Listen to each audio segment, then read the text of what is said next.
Olá, tudo bem com vocês? Hoje nós daremos continuidade à nossa disciplina, onde nós iremos ver a parte de investigação epidemiológica de casos e epidemias. Essa aula foi dividida em duas partes, onde vocês verão a parte 1 e a parte 2. Possivelmente vocês verão essas aulas separadamente, né? Um dia vocês terão acesso à aula de parte 1, no outro dia o acesso à aula de parte 2, tá? Isso vai depender muito do desenvolvimento de vocês e do desenvolvimento no geral da turma. Se houver necessidade, vocês me peçam e aí a gente faz um retorno a depender das dificuldades de cada um de vocês, tá bom?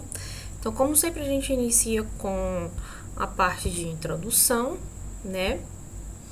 E como parte da introdução, nós iremos ver a parte de investigação epidemiológica de casos e epidemias, né? Nós já aprendemos termos como investigação, já sabemos o que é algumas coisas, né? Então, vamos lá. Bom,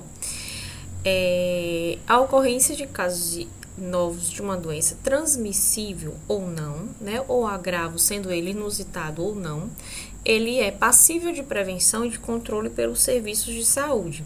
Isso vai indicar que a população ela está sob o risco e pode representar ameaça à saúde daquela população.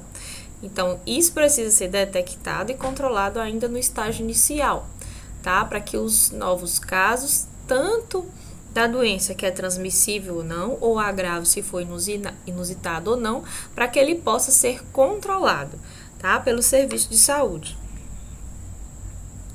Então, quando a gente fala de explicação na situação que se concretiza, a gente vai encontrar o controle inadequado de alguns fatores de riscos, tá?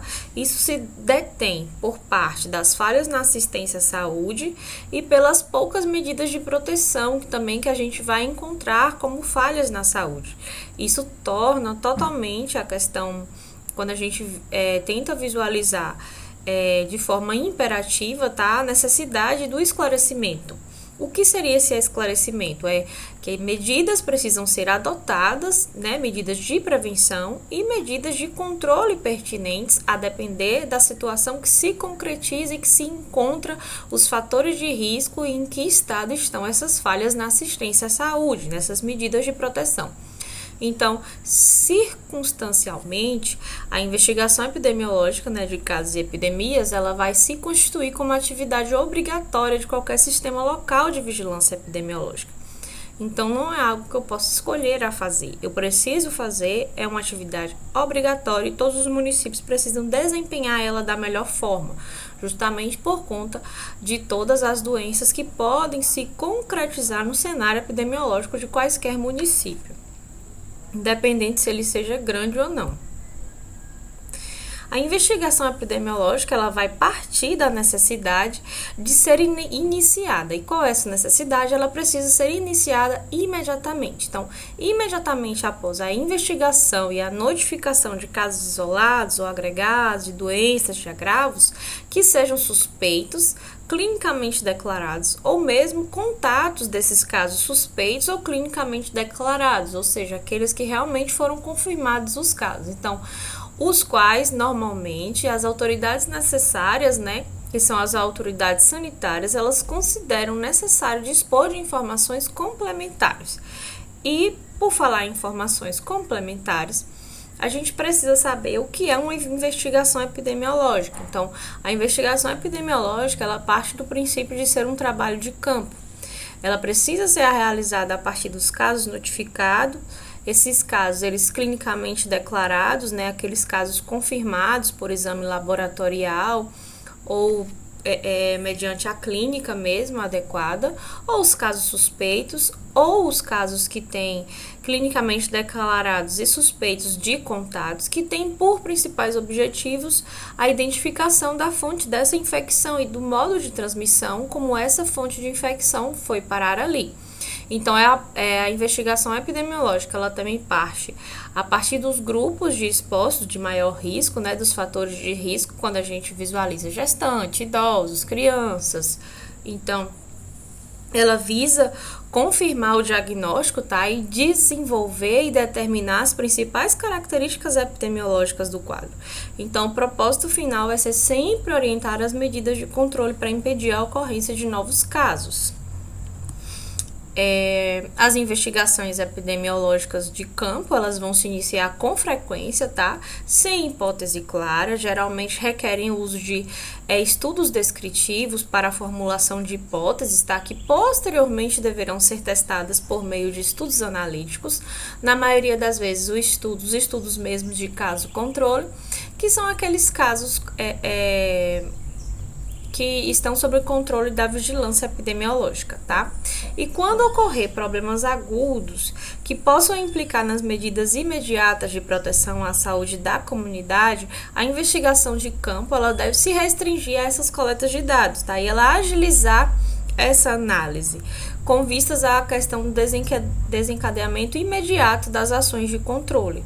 Uma vez que, se eu não fizer as ações de controle de maneira imediata, então, o risco de eu ter esses problemas passarem da fase aguda para a crônica, deles se manterem em determinada região ou município, é muito maior quando eu deixo de fazer a pesquisa epidemiológica ou a pesquisa de campo propriamente dita. Então, a gravidade do evento, ele vai representar o fator que condiciona a urgência no curso da investigação epidemiológica.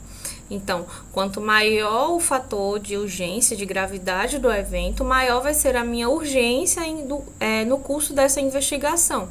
E principalmente na implementação das medidas de controle tanto para a investigação quanto para o controle da própria doença, mesmo que já está instalada ou ainda não está instalada. Então, a depender da situação e em determinadas situações, especialmente quando a fonte desse fator que condiciona a urgência e o modo de transmissão, eles são evidentes na maioria das vezes. Então, as ações de controle, elas devem ser instituídas durante ou até mesmo antes da realização da investigação. A investigação epidemiológica, ela vai envolver o exame do doente, de seus contatos, com detalhamento da história clínica, tá? E dos dados epidemiológicos, além da coleta de amostras de laboratório, quando for indicada, busca de casos adicionais, a identificação dos agentes infecciosos, principalmente quando se tratar de doença transmissível, tá? Em casos não transmissíveis, nem tanto assim. Porém, a determinação do seu modo de transmissão ou do seu modo de ação também, na investigação epidemiológica vai se envolver, e a busca de locais contaminados, tá? Ou de vetores, depender do tipo do foco e da transmissão da doença. Então, a identificação desses fatores, elas contribuem, tá? Para a ocorrência desses casos. E quando a gente fala da investigação epidemiológica de campo, a gente precisa entender as etapas, né, e os objetivos que serão alcançados a partir desse modo de investigação epidemiológica. Então, ele vai consistir nessa repetição de etapas, tá? E as etapas, elas serão a consolidação e a análise de informações já disponíveis, tá, no setor, tanto na parte do setor público quanto na parte do setor privado, tanto na parte da investigação em loco, da investigação do indivíduo, da coletiva. Então, a consolidação e análise dessas informações, elas são importantes para que o processo ele consiga andar e ele seja concluído. Então, a apresentação das conclusões preliminares da formulação da hipótese. Então, quando eu formulo a hipótese, o médico formula a hipótese, essa apresentação dessa conclusão preliminar, ela precisa existir, tá? Ela vai ajudar também na conclusão a partir dessas informações. Ela vai ajudar, né, nessa definição do caso. Posteriormente, a gente vai ter a reformulação dessas hipóteses, tá? Preliminares. Caso essas primeiras hipóteses, elas não sejam confirmadas, né?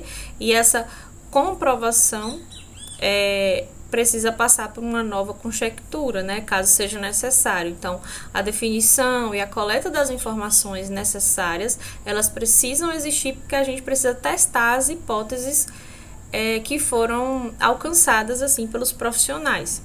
tá? E além disso, a gente vai ter a definição e a adoção das medidas de prevenção de controle durante todo esse processo. Então, a repetição dessas etapas, né, é sem fim. Então, depois que eu faço toda a definição, depois que eu venho com as hipóteses, eu preciso testar as hipóteses. Se essas hipóteses elas não me deixaram chegar a nenhum denominador comum, eu volto novamente para a primeira etapa e torno a fazer a análise das minhas informações, consolido as minhas informações, apresento as minhas conclusões preliminares, reformulo as minhas hipóteses novamente até chegar no senso comum. E, no modo geral, quando a gente tem uma suspeita de doença, seja ela transmissível, tá, de notificação compulsória, o profissional da vigilância epidemiológica ele vai buscar responder várias questões essenciais para o controle dessas doenças. Dentre elas, a gente vai destacar algumas questões que precisam ser respondidas e as informações que a gente precisa produzir para chegar até a resposta que a gente almeja. Então, quando a gente está diante de uma suspeita de doença transmissível, seja ela de notificação compulsória, a gente vai querer saber se realmente essa doença, né, se realmente esse caso, ele é uma doença que se suspeita. Então, trata-se realmente de caso da doença que se suspeita? Por que a gente vai perguntar? Porque a gente precisa saber realmente o diagnóstico, a gente precisa confirmar o diagnóstico desse paciente. Então, quais são os principais atributos individuais desses casos? Porque eu preciso identificar as características biológicas, ambientais e sociais do local, da região, de onde o paciente está incluído e quantos outros casos eu posso vir a ter ou já tenho naquela região. Então, a partir de que ou de quem contrairia a doença? Eu preciso saber qual é a fonte de infecção, né? Tanto a nível regional, quanto a nível local, quanto a nível municipal mesmo, tá? Então, como o agente de infecção ele foi transmitido a esses doentes? O modo de transmissão é oral, é fecal, é por aerosol, né? Eu preciso saber o modo de transmissão para a gente conseguir controlar a doença. Então, outras pessoas podem ter sido infectadas, afetadas a partir dessa mesma fonte de infecção. A partir daí eu vou determinar a abrangência da transmissão dessa doença. É muito rápido, eu consigo controlar. Como é que se faz a transmissão? Então, que fatores determinam a ocorrência de doenças ou podem contribuir para que os casos eles possam transmitir a doença a outras pessoas. Então, identificar os fatores de risco. Eu preciso identificar quais são os principais fatores de risco para eu consiga fazer uma investigação epidemiológica de qualidade, tá? Então, durante quanto tempo os doentes podem transmitir a doença? Eu preciso saber a determinação do período de transmissibilidade, o período de incubação da doença. Quanto tempo ela fica no organismo da pessoa, quanto tempo ela fica ali circulando para que ela possa ou não infectar outras pessoas. Então, como é que os casos encontram-se distribuídos no espaço e no tempo, tá? A determinação da agregação espacial ou temporal desses casos. Quanto tempo eles ficam no indivíduo? 14, 15 dias, uma semana, 3 dias? Porque eu preciso, a partir daí, saber quanto tempo está demorando, né? E como evitar que a doença ela atinja outras pessoas ou ela se dissemine na população. Aí eu vou conseguir estabelecer medidas de controle para a minha população. E a investigação de casos de uma doença, normalmente, em geral, os pacientes eles vão apresentar quadro clínico compatível com doença incluída na lista de notificação compulsória ou de algum agravo inusitado que vai necessitar atenção especial tanto da rede de assistência à saúde quanto dos serviços de vigilância epidemiológica disponibilizados, os quais eles devem ser prontamente disponibilizados. Então, a gente vai ter uma lista das coisas que precisam ser disponibilizadas, que aí vai partir do sentido de assistência médica para esse paciente, tá? De qualidade da assistência que foi prestada e que precisa ser prestada para esse paciente, da proteção individual que o o profissional de saúde precisa utilizar quando necessário, e a proteção da população logo após essa suspeita. Então, quando eu falo de assistência médica ao paciente, eu preciso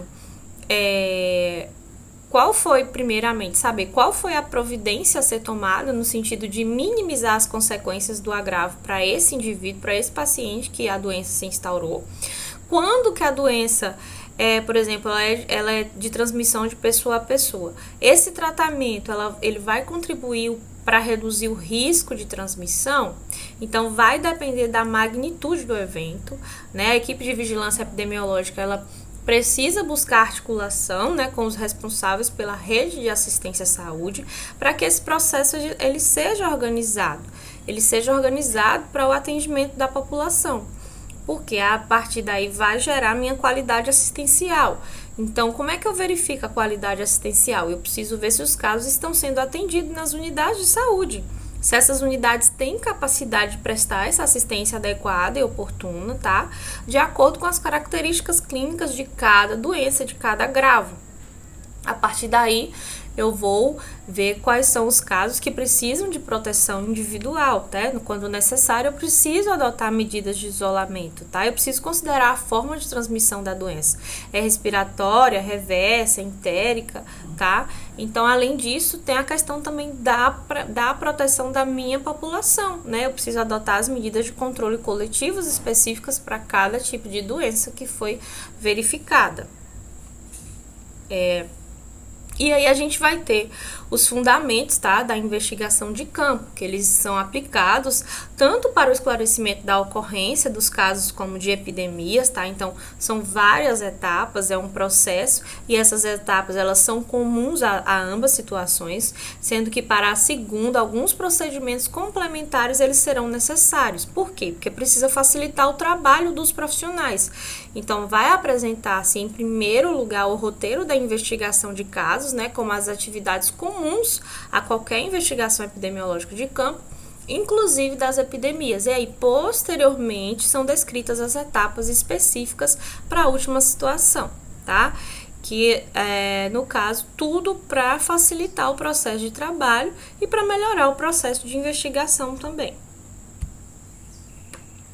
Então, a partir daí, a gente tem um roteiro de investigação desses casos dividido por etapa, tá? Então, como é que funciona esse roteiro de investigação? Primeira etapa, eu preciso coletar os dados sobre os casos, tá? Em geral, as unidades de saúde, elas vão dispor desses formulários padronizados, que a gente vai encontrar isso no SINAM, que é o Sistema de Informação, tá?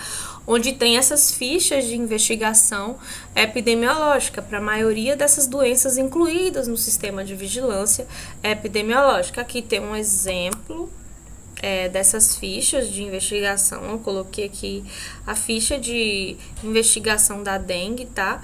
Essa ficha de investigação, para que vocês consigam visualizar melhor, se vocês colocarem no Google, ela vai aparecer lá.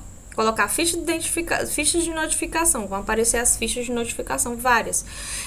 Porém, eu disponibilizei no ambiente de aprendizagem, tá? Virtual, para que vocês tenham acesso e vocês consigam visualizar melhor. Mas eu coloquei aqui também, aqui posteriormente. Então, assim, quando se tratar de evento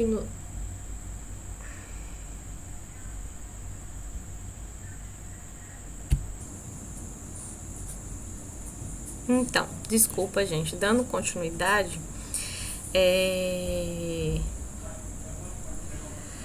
quando se tratar de evento inusitado, então a ficha de notificação, né, de investigação especial, ela deverá ser elaborada considerando as características clínicas e epidemiológicas da doença ou do agravo que for suspeito. Bom, e o que é que vai ter nessa ficha, né? Nessa primeira ficha aqui que eu mostrei a vocês, ó. Tá vendo? Essa primeira ficha, nós vamos ver agora o que é que vai ter em cada ficha, né? Dessas. Então, aqui, ó. Nós vamos ter a identificação do paciente, anamnese, exame físico, suspeita diagnóstica, a parte do meio ambiente, exames laboratoriais, tá? Porém, o que a gente vai ver em cada parte dessa? Então, na identificação do paciente, a gente vai ter nome, idade, sexo, estado civil, profissão, local de trabalho, de residência, com ponto de referência. Então, na ficha de notificação deverá conter toda a identificação do paciente. É uma anamnese, então, nome, idade, sexo, estado civil, profissão, local, tudo isso tem que estar constando nessa identificação na ficha de notificação. O que é de prioridade na anamnese no exame físico? Então, a data de início dos primeiros sintomas, até porque esse paciente, até para eu encerrar esse caso depois no sistema, eu tenho que saber a data de início dos primeiros sintomas do meu paciente, a história da moléstia atual, né, o histórico da doença atual, os antecedentes mórbidos, o que esse paciente já teve, tem alguma doença de base, é hipertenso, diabético, tá? Os antecedentes vacinais, as mudanças de hábitos nos dias antecedentes aos sintomas e os dados do exame físico na totalidade. Na suspeita diagnóstica, eu vou ter todos os dados complementares, tá? Que vão fazer firmar o meu diagnóstico. Então, ela vai ter que ser formulada, tá? Com as principais suspeitas, ou seja, com as hipóteses. E isso vai visar, né, a possibilidade e a definição das medidas de controle preliminares e a solicitação dos exames laboratoriais para cada tipo de agravo. Aqui na parte do meio ambiente, né, vai depender do tipo da doença investigada. Então, cada doença vai ter um questionamento diferente na parte do meio ambiente. Então, por exemplo, se a suspeita ela for de uma doença de veiculação hídrica, tá?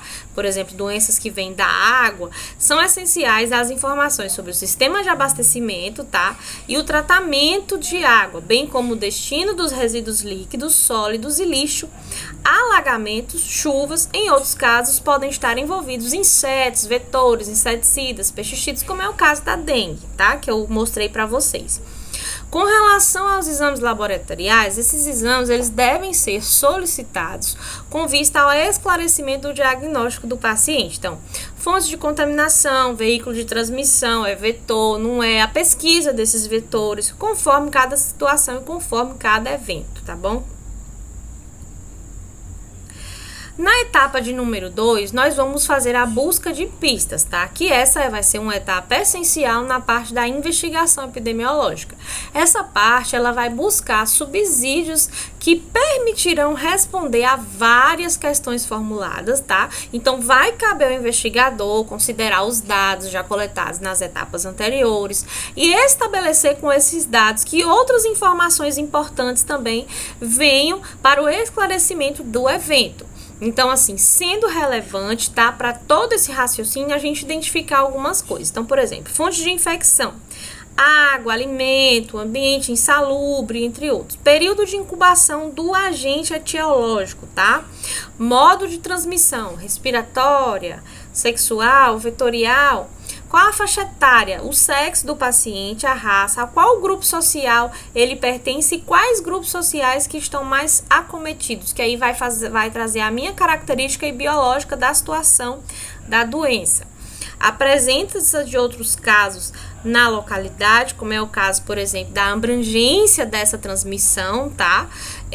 Nas localidades, nas regiões, e a possibilidade da existência desses vetores ligados à transmissão da doença. Então, os fatores de risco também preponderantes nessa situação. Na etapa de número 3, a gente vai ter a busca ativa de casos. Então, eu faço identificação, posteriormente eu faço toda a busca de pistas, depois eu vou fazer a busca ativa de casos, tá? É uma etapa, tá, gente, que ela é basicamente adicional, podendo ser secundária ou não, tá? Que são aqueles pacientes que ainda não foram notificados, ou então aqueles pacientes que não buscaram atenção médica, ou aqueles pacientes, né, que não buscaram atenção médica pelo fato de não apresentar nenhum tipo de sintoma, tá? E ela vai ter como finalidade essa etapa tratar adequadamente esses casos, tá? Que não apresentam sintoma, que não foram notificados, que as pessoas não procuraram serviço médico, independente da sintomatologia, tá? Ela vai ajudar nesse tratamento adequado desses casos, vai ajudar também a determinar a magnitude e a extensão do evento. Então, até onde ele está indo? É numa região? É numa área pequena, tá? E isso vai auxiliar a gente a avaliar o espectro da medida do controle. Então, se for numa área menor, o meu controle ele vai ser voltado para uma área menor. Se for uma área maior, as minhas medidas de controle vão ser voltadas para uma área de maior abrangência, tá? Por isso que é necessário toda a investigação epidemiológica correta. Então, para isso eu vou ter que identificar e proceder à investigação dos casos similares, tá? No espaço geográfico, onde houver suspeita da existência de contatos ou de fonte de contágio ativa. Então, essa busca dos casos, ela pode ser restrita a um domicílio, pode ser restrita a uma rua ou bairro, ou ser realizada em todas as unidades de saúde, em todas as microáreas e áreas de abrangência. Na etapa de número 4, nós vamos ter o processamento e a análise parcial desses dados. Então, na medida em que eu disponho de novos dados, de novas informações, tá? Eu devo proceder às análises parciais, visando definir o passo seguinte para esse paciente, tá? Então, até que essa conclusão da minha investigação e as medidas de controle, elas tenham se mostrado realmente efetivas, tá? Então, a consolidação, a análise, a interpretação dos meus dados, tá, disponíveis, eles devem considerar as características tanto da pessoa, do tempo, do lugar e os aspectos clínicos epidemiológicos que vão ajudar na formulação das hipóteses quanto ao diagnóstico clínico do meu paciente, quanto à fonte de transmissão que está levando até determinada localidade ou ao meu paciente na sua forma de indivíduo, na sua forma coletiva, os potenciais riscos ambientais, tá? E a efetividade das medidas de controle adotadas até o momento para esse paciente, para essa coletividade. Então, quando a investigação ela não se referir a casos isolados, tá? Então, os dados colhidos, eles deverão ser consolidados em tabelas, gráficos, mapas de área em estudo, fluxos de paciente e outros. Isso vai depender do tipo da minha investigação e do tipo de caso que eu estou fazendo. Então, a disposição ela vai fornecer a visão global, total, tanto do indivíduo, tá, do evento, e vai permitir que você avalie de acordo as variáveis do tempo, de espaço e de pessoas. Então, quando, onde e quem. Quando com relação ao tempo que está acontecendo, onde com relação ao espaço, é numa localidade menor, é num espaço maior, e a quem está afetando mais, qual tipo de população que ele afeta mais, tá? Então, eu também vou conseguir visualizar a possível relação causal. Por que esse evento acontece nessa localidade, tá? E isso deverá ser comparado com a informação referente aos períodos semelhantes de anos anteriores, para que a gente consiga comparar e, a partir daí, consolidar tabela, gráfico, mapa de área. Isso vai ajudar a fornecer uma visão global, tá, do evento e do espaço que tudo está acontecendo. Então, uma vez que eu processo esses dados, eles deverão ser analisados criteriosamente. Então, quanto mais oportuna e adequada for essa análise, maior será a efetividade da atividade. Então, quando você orienta dessa forma, maior precisão do processo da tomada de decisão, do processo de decisão e ação você tem. Tá? Então, quando a gente parte para a etapa de número 5, que é o encerramento de caso, normalmente é nessa etapa da investigação epidemiológica, né, que as fichas epidemiológicas de cada caso, elas vão ser analisadas, visando definir qual o critério clínico-epidemiológico, laboratorial, clínico-laboratorial, clínico-epidemiológico. Então, é nessa fase que será empregado o diagnóstico final. Então, eu vou considerar as definições de cada caso específico para cada doença. Na etapa de número 6, eu vou fazer um relatório final, tá? Então, assim, todos os dados da minha investigação, eles deverão ser sumarizados, tá? Em um relatório que vai incluir a descrição do meu evento, ou seja, todas as etapas da número 1 até a número 6 da minha investigação, e eu vou destacar algumas coisas dentro dessas etapas. Então, eu preciso destacar a causa da ocorrência, então eu vou indicar, inclusive, se houve falhas da vigilância epidemiológica, se houve falha do serviço de saúde, quais as providências que foram adotadas para essa correção da falha anterior e posterior, né, a depender da minha hipótese diagnóstica. Então, se as medidas de prevenção implantadas e implementadas em curto prazo, se elas estão sendo executadas, qual a descrição dessas orientações e recomendações a médio e longo prazo, tá, a serem instituídas tanto pela área de saúde quanto de outros setores, e o alerta com relação às autoridades de saúde nos níveis hierárquicos, tá, de superiores também, nas situações que coloquem sob risco outros espaços geopolíticos. Então, sobre toda essa perspectiva, eu faço a minha análise e a minha investigação epidemiológica em 6 passos, basicamente, tá? Que foram os passos que vocês viram. Então, eu tenho que fazer a coleta de dados dos meus pacientes, que engloba todo esse processo daqui. Eu preciso fazer toda a parte da busca de pistas, tá? Que é essencial para a minha investigação epidemiológica. É isso que vai permitir com que eu passe, assim, para a etapa de número 3, que normalmente são aqueles casos adicionais em que não procuraram o serviço ou a atenção médica, ou são casos que são assintomáticos. A etapa de número 4, que vai ser o processamento e análise parcial desses dados. A etapa de número 5, que vai ser o encerramento do meu caso, onde eu vou, enfim, saber o diagnóstico final desse paciente, eu vou considerar as definições de cada caso específico para cada doença, e a etapa de número 6, que vai ser o relatório final, constando de todos os critérios que precisam somar para que chegue até às autoridades e os seus níveis hierárquicos de competência, tá bom?